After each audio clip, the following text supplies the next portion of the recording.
Hey guys, welcome back to my channel. Today we are doing another haul video, but this time it's a book haul, specifically a thrifted / charity shop book haul. Just to preempt, there are a few books that I will be showing you today, but basically if you've seen my 2022 reading list, there's quite a few books in there already that I still need to get through.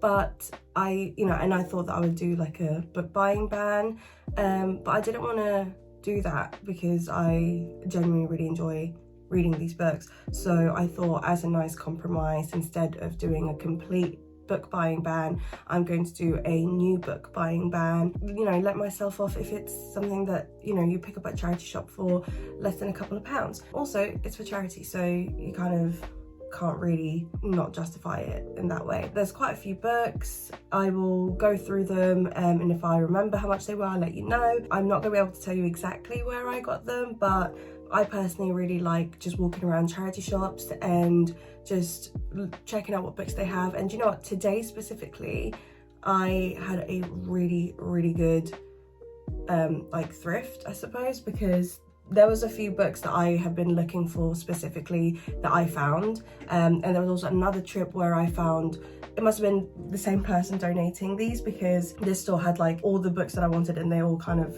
go together with the theme of books that are currently being talked about on like Book Talk or something like that.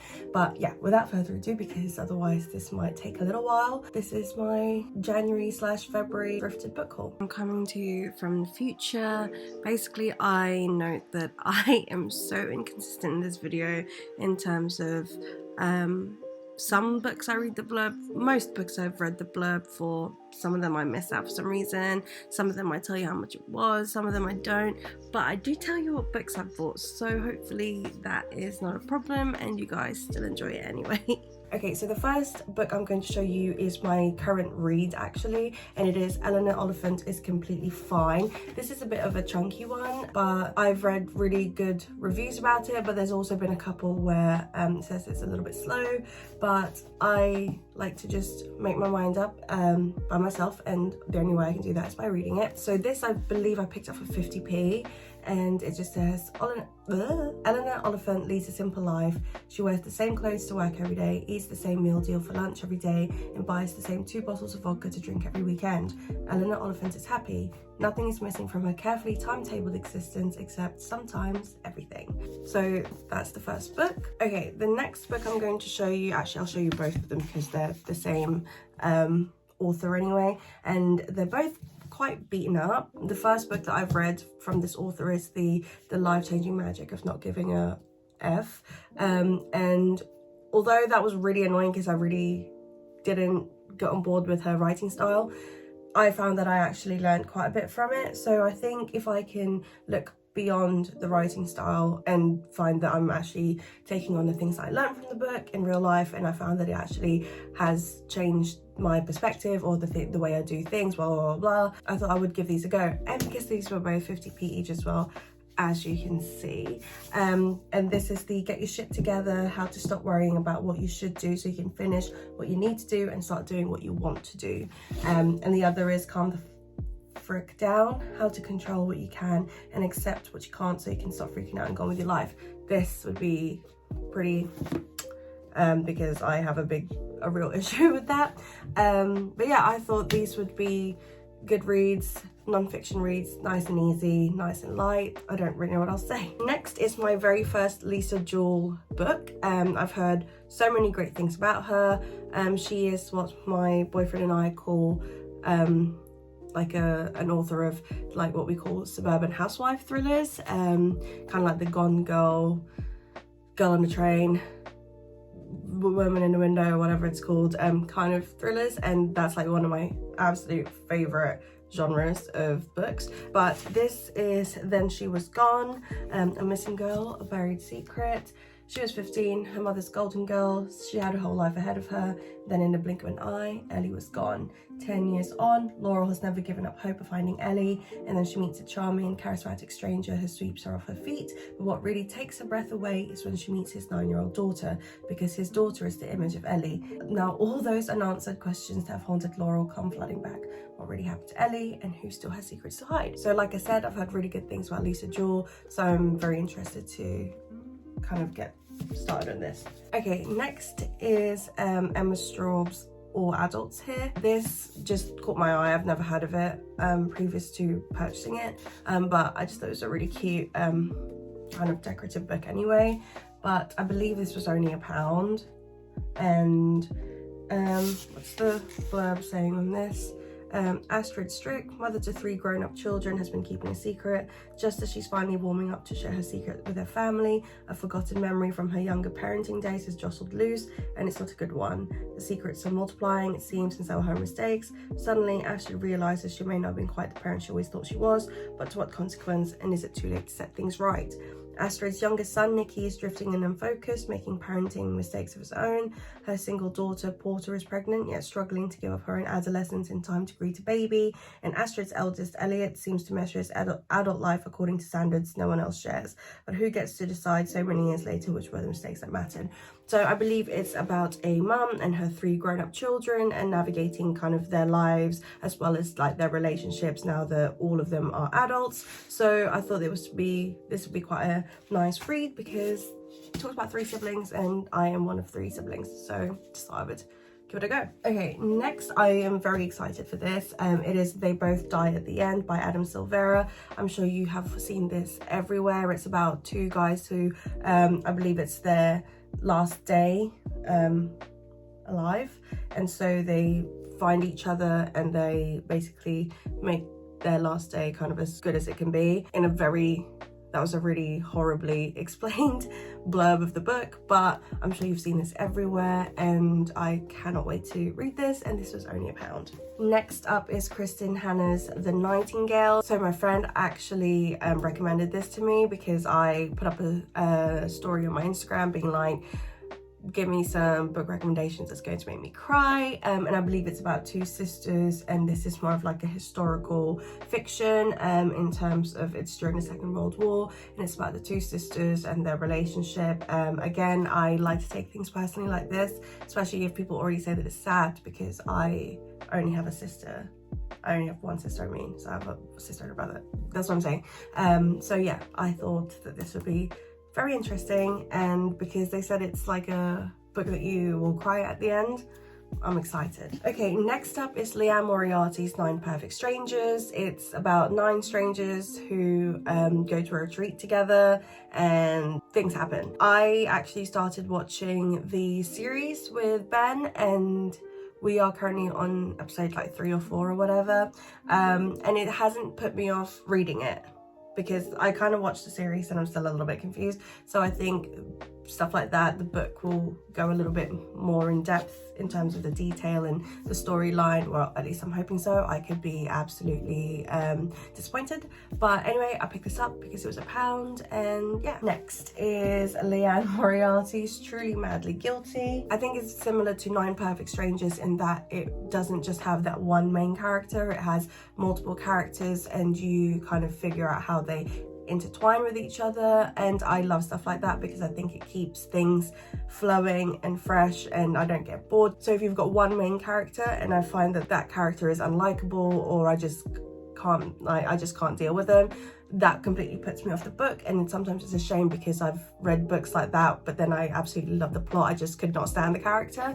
So I feel like with books that have multi-characters, it's a lot better because, you know, I don't know, I just like it. So next up is Small Pleasures by Claire Chambers. I picked this up for £1, and it's about a journalist, I believe, and she goes to investigate this whole claim from this woman who saying that her daughter was from like a virgin birth, and then just kind of seeing what the story progresses from there. It's meant to have a little bit of romance in, so yeah, I've seen this everywhere, mixed reviews, but like I said, I will find out for myself whether I like it or not. Next is Mum and Dad by Joanna Trollope. Is that her last name, Trollope?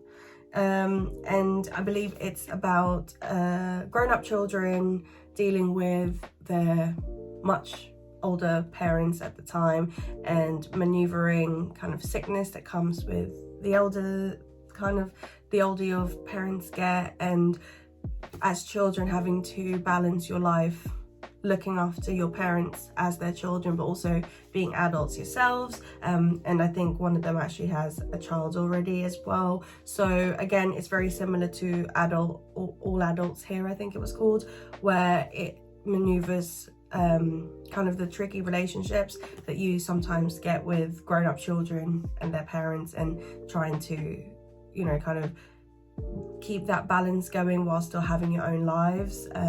But yeah, so I thought that would be quite a nice read, and I have a feeling it might be a little bit, you know, sad, but I don't know yet. But yeah, we'll find out. Okay, next is this 50p book. It's called One Summer in Italy.